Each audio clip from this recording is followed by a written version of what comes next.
My cat Freddie loves to be brushed and cuddled. But stirring up his cat allergens meant sneezing and itchy eyes.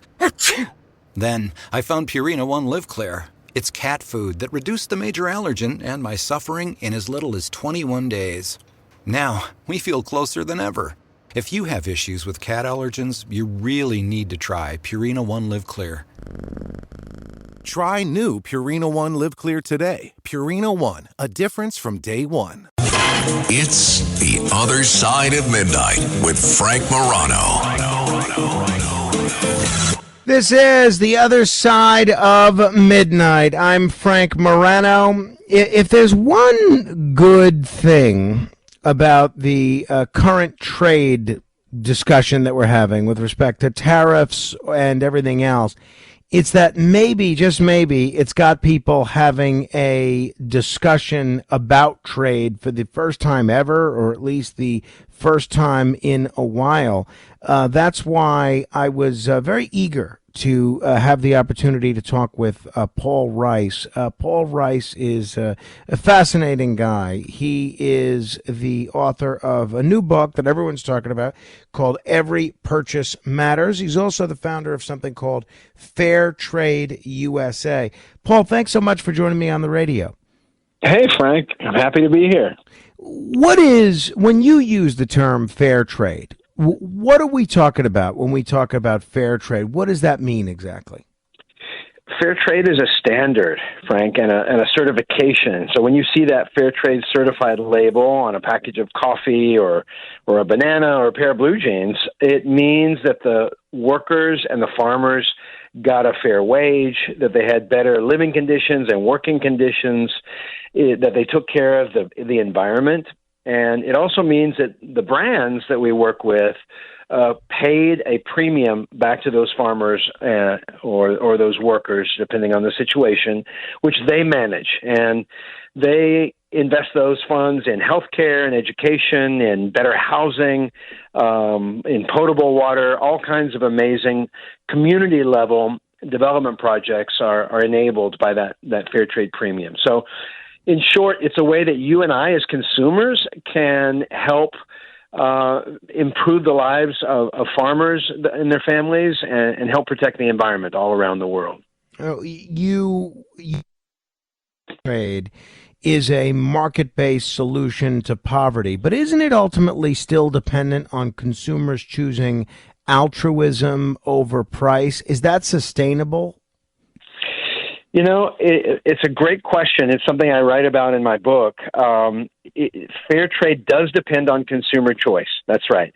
We work with almost 2,000 amazing companies now, from Whole Foods to Walmart, from Patagonia to PepsiCo, right? I mean, we work in coffee and tea and chocolate and fresh produce and seafood and clothing and all of these great brands that have stepped up and said, yeah, we want to work with the Fair Trade program.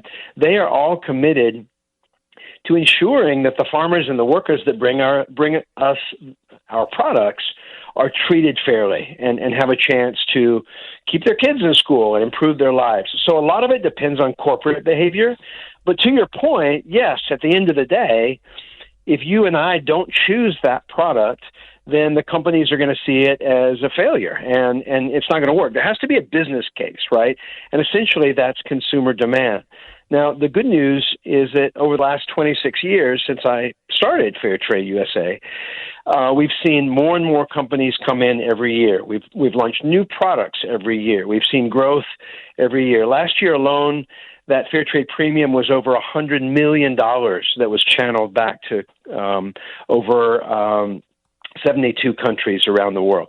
So what that suggests is not just that companies see the importance of this model, but also that more and more consumers are stepping up. And, you know, one way to put it is we're voting with our dollars for the better world that we hope to see. We're saying, no, we don't want child labor in our products, and we don't want deforestation in our products.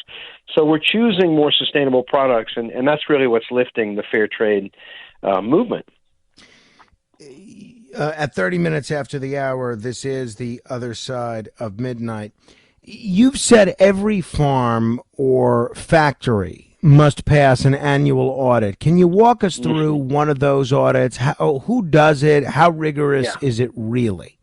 Yeah, a great question. And by the way, I'm happy to come back to the other piece of your question a minute ago, which is, do fair trade products cost more? But let me answer the question about audits, because this is really important. Walmart could tell the world, we're paying our tomato farmers more money, just take our word for it. And a lot of people, would say, yeah, that's great, I believe them. But a lot of consumers are skeptical, especially of big companies that are claiming to do good in the world. And so there's real value in a third-party independent audit and certification which verifies when companies are actually walking the talk, right? And so how does the audit work? We have a network of independent auditors all around the world. They go through rigorous training. Sometimes we have shadow auditors kind of going along with them and looking over their shoulders. And the work of the auditor is to visit let's say that apparel factory in Vietnam that you're getting your J. Crew blue jeans from. They spend several days walking around and verifying the safety equipment, verifying the working conditions, verifying that, the fire exits are not chained shut. They talk to workers extensively, both on the shop floor and at home. They kind of want to crowdsource the information around how are things going in the factory. Are the fair trade standards being implemented? Are workers being treated with respect? And all the other things. And then there are these projects, which I mentioned, are funded by the Fair Trade Premium, and our auditors are visiting the projects and verifying that the money went back to the workers. So it's a very rigorous process. We also have, essentially like a whistleblower hotline. So if any worker over the course of the year feels like they're being exploited or treated unfairly, all they have to do is call that number, and we first speak with management to see what the issues are going on. Sometimes that would trigger an extra audit. In short, no audit system is fail-safe, but I feel really confident. We've been doing this now for 26 years. I feel really confident in the level of professionalism and rigor of our auditors and their ability to detect problems. Usually, Frank, when there's a problem on the shop floor, it's not because the factory owner is evil, right? It's because maybe there's a manager that is being too hard on the workers and they feel, disrespected, or, there's, I'll tell you one story. I visited a factory in India. It was an apparel factory, and there weren't the right kinds of chairs. There weren't ergonomic chairs, and these poor women are sitting at their sewing machines for 8 hours. And, so under the fair trade standard, one of the things is they have the right to, or management has the obligation, I should say, to provide an ergonomic chair, not just a bench. And so, I observed problems with this. I brought it up with management, and he said, then he explained that they were in the process of a whole overhaul of that whole shop floor, and that the workers weren't supposed to be in there, but they had a rush order. They were having to spend that week there. So I thought that was interesting. It sounded plausible, but I wanted to know for sure. So I sent one of my team members back there 2 weeks later, and sure enough, they had completely overhauled the ergonomics of that shop floor. So it just, for me, it underscored we're working with some of the best farms and factories in the world, responsible owners who really want to treat their workers right and who deserve to wear that gold medal, if you will, the Fair Trade Certified label. If you're just tuning in, this is The Other Side of Midnight. My guest is Paul Rice. He is the founder of Fair Trade USA and the author of Every Purchase Matters. Paul, what would you say to someone who argues that fair trade is a Band-Aid on a bullet wound, that global inequality is too massive to fix through things like better labeling? Yeah. That's a great question, because the truth is, Frank, global poverty is like a bullet wound. According to United Nations data, there are 2 billion people in the world today that are trying to survive on $2 a day. 2 and 2, easy to remember. 2 billion people trying to live on $2 a day. And, the fair trade movement is working with 1 million families. That's about 5 million people. And so, you look at the impact of the fair trade movement, which has been quite significant. Well, you compare that to the enormity of global poverty and inequality, and you have to say, fair trade is just a good start. But we all have to do something, right? And especially with the shuttering of USAID, the U.S. government's international aid agency, which used to be our kind of official response to how we address poverty overseas. As you know, the Trump administration has shut it down.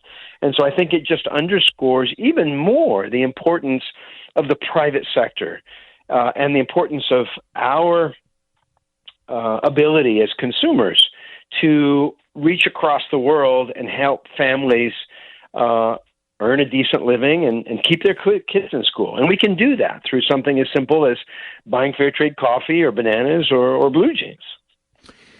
Well, I mean, that makes a lot of sense. I can't argue with that.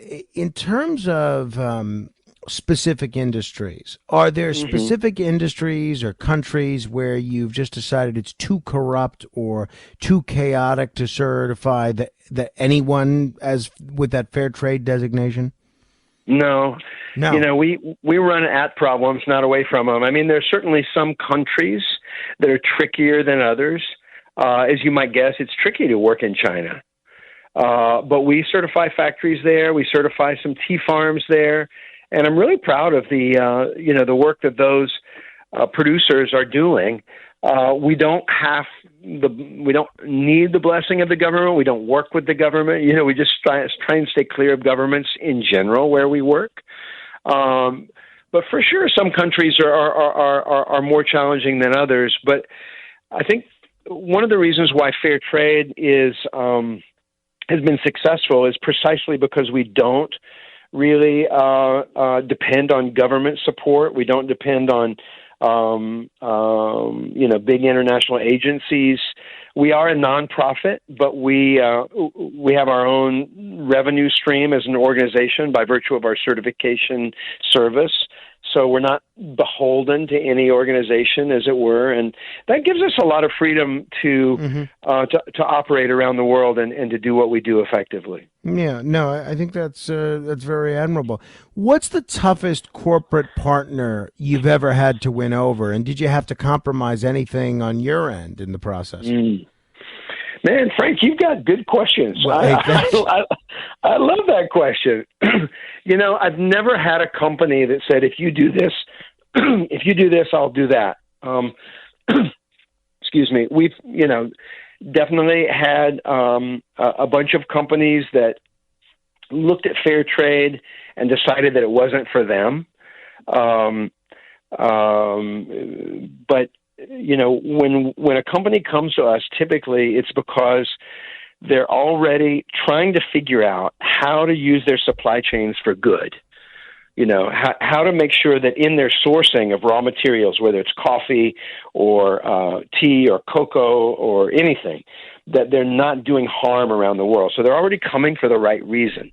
And then, of course, there are always conversations and negotiations around, how to do that. And most companies just want to dip their toe in the water. They don't want to go, 100% fair trade before they've tested it.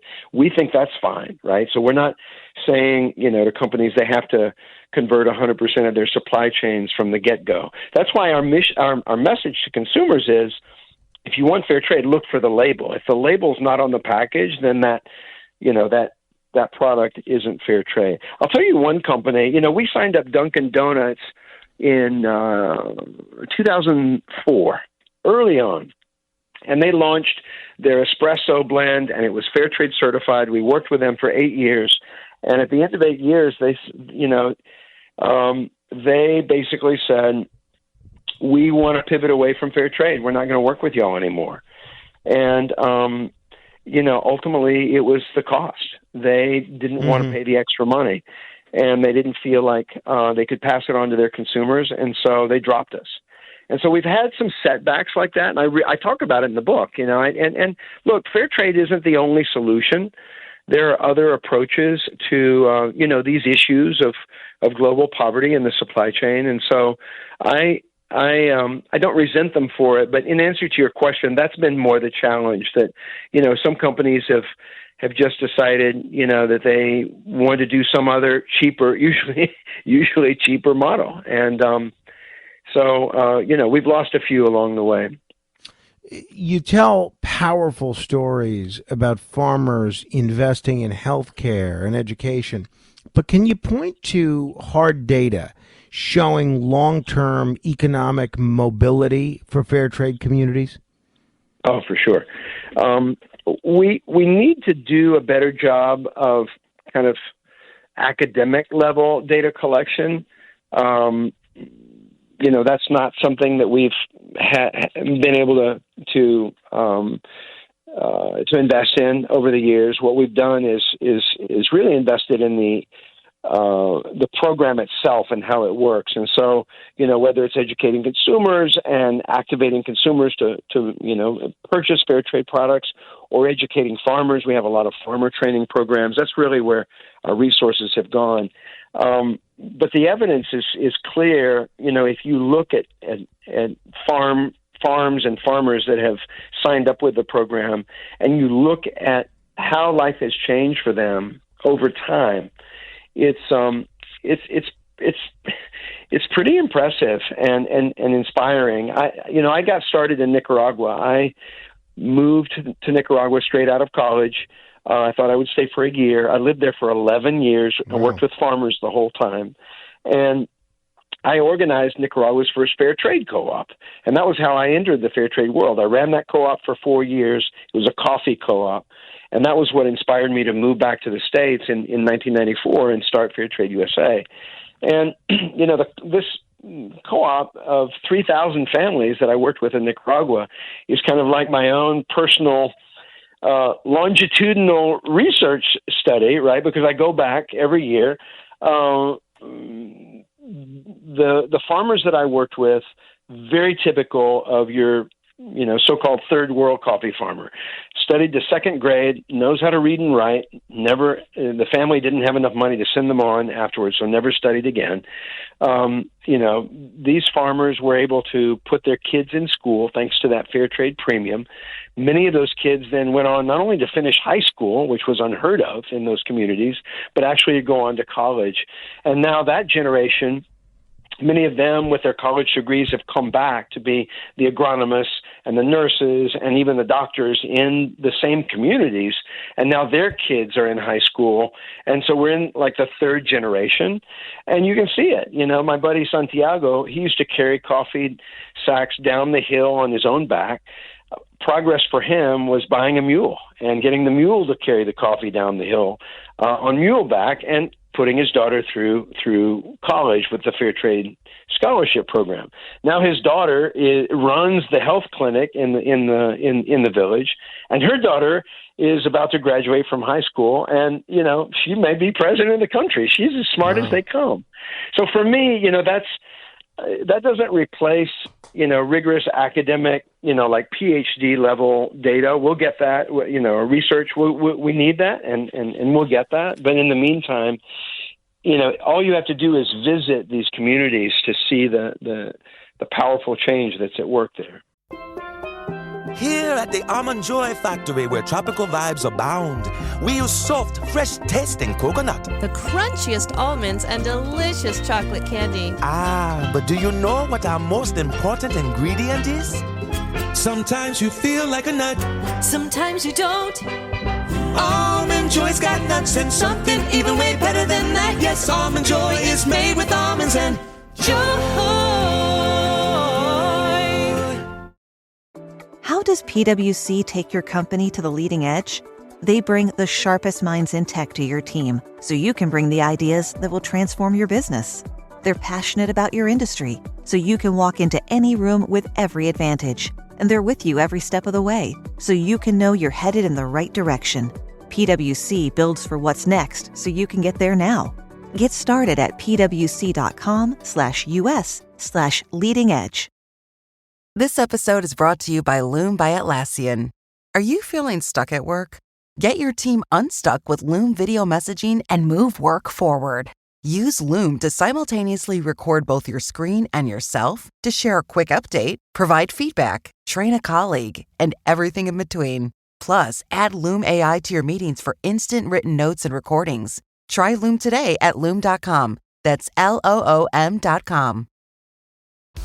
This episode is brought to you by GM Genuine Parts and AC Delco. Get the most out of your vehicle with GM Genuine Parts and AC Delco original equipment. The only parts designed, engineered, tested, and backed by General Motors. You can find your perfect fit for most makes and models and choose from 3 tiers of parts, including GM OE or gold and silver aftermarket parts. Visit gmparts.com for more information. Yeah, that is really interesting. You've hinted at some lessons from failed partnerships. What was your biggest fair trade failure, for lack of a better description, and what did it teach you? Well,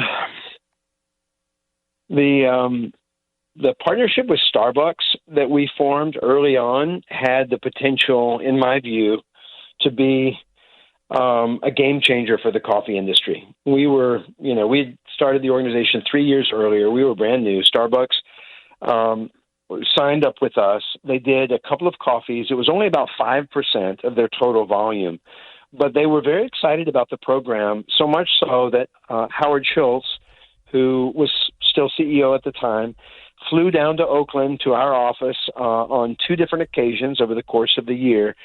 This was 2008, and the conversation with them was, how could they go 100% fair trade?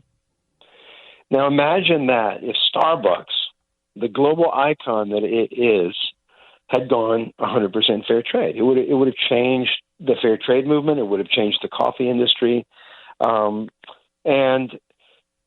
we had a line of sight to how to do it. They had the will, they had the desire, we had the desire, but at that time, we were part of the European fair trade movement, and they limited the fair trade model to small farmers on fair trade co-ops. And only about 10% of global coffee supply comes from small farmer co-ops. The rest comes from either small farmers that are not in a co-op, or it comes from big plantations where, the task is to take care of the workers, make sure the workers are paid right and treated right. And so at the time, Starbucks said, hey, if you want us to go 100%, you need to broaden your model and certify all kinds of farms, large and small, co-op or not co-op. And we were willing, our European colleagues weren't, and so we came to an impasse.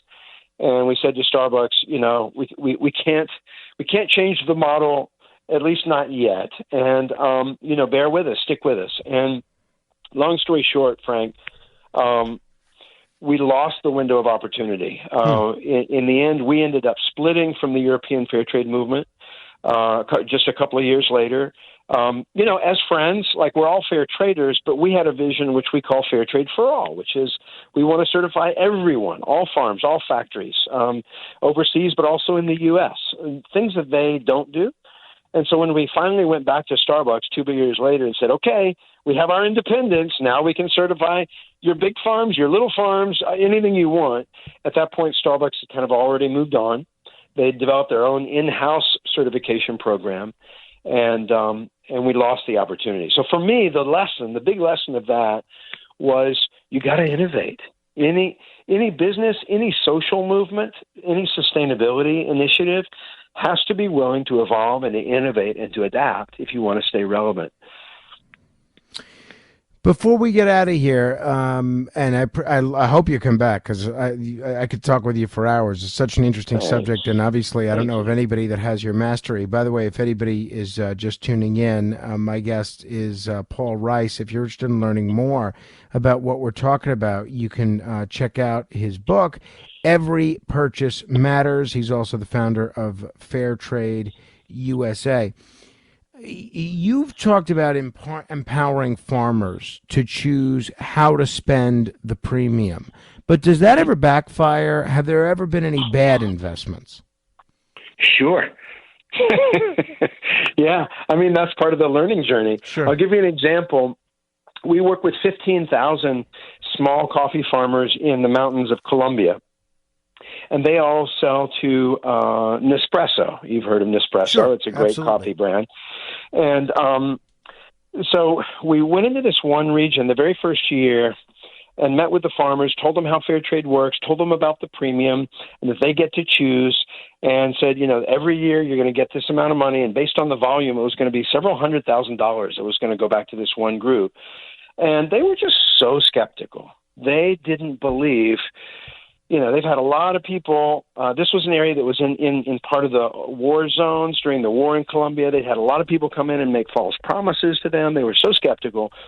So, the only rules around that premium was the community decides, but they can't divvy up the money, as an individual household bonus. They have to invest it in some kind of community project. So the farmers, in their infinite wisdom, I think because they were skeptical, and they just didn't trust all the promises that they were hearing, they decided to invest that first year in fertilizer. That was their big project. And basically what it meant was they bought 5 bags of fertilizer for every farmer. Well, that's just like cash, right? That's just a cash substitute. So essentially they didn't believe the promises, and so they just gave everyone 5 bags of fertilizer and called it a day. Not really a community development kind of project, right? Okay.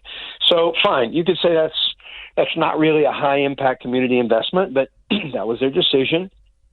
We didn't, interfere in any way.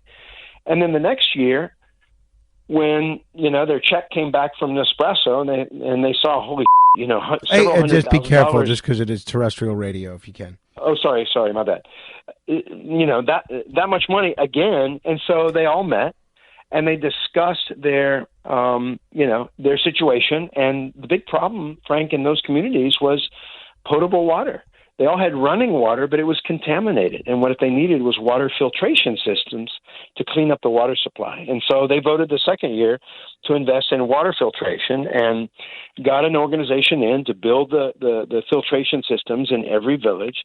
And they cleaned up the water supply for 65,000 people. So for me, the lesson there, you asked, do they ever mess up the investment? And, it wasn't really a mess up, but you couldn't say that first year where they just, bought a bunch of fertilizer for people, you can't say that was a high-impact community investment. But they learned, and they developed confidence in the program, and they invested in water the second year, and that was successful. So they doubled down, and they've been investing in water and expanding that. And it's when you clean up the water supply, your health indicators go through the roof. You save lives, really. So I'm really proud of that program, and that there's a lesson there about trusting the community. We're going to have to end it there. Let's talk again soon. I'm wishing the best of luck with the book, Paul. Thank you, Frank. Thank you so much. I really appreciate the opportunity to meet you and to be on the show, and wish you the best of luck. Thank you. Likewise. The book is Every Purchase Matters. Its author is Paul Rice. You can also check out the website, paulrice.org. There's some interesting information not only about the book, but about fair trade practices in general. If you want to comment on any portion of our discussion, feel free to do so. 646-720-0635. That's 646-720-0635. Straight ahead.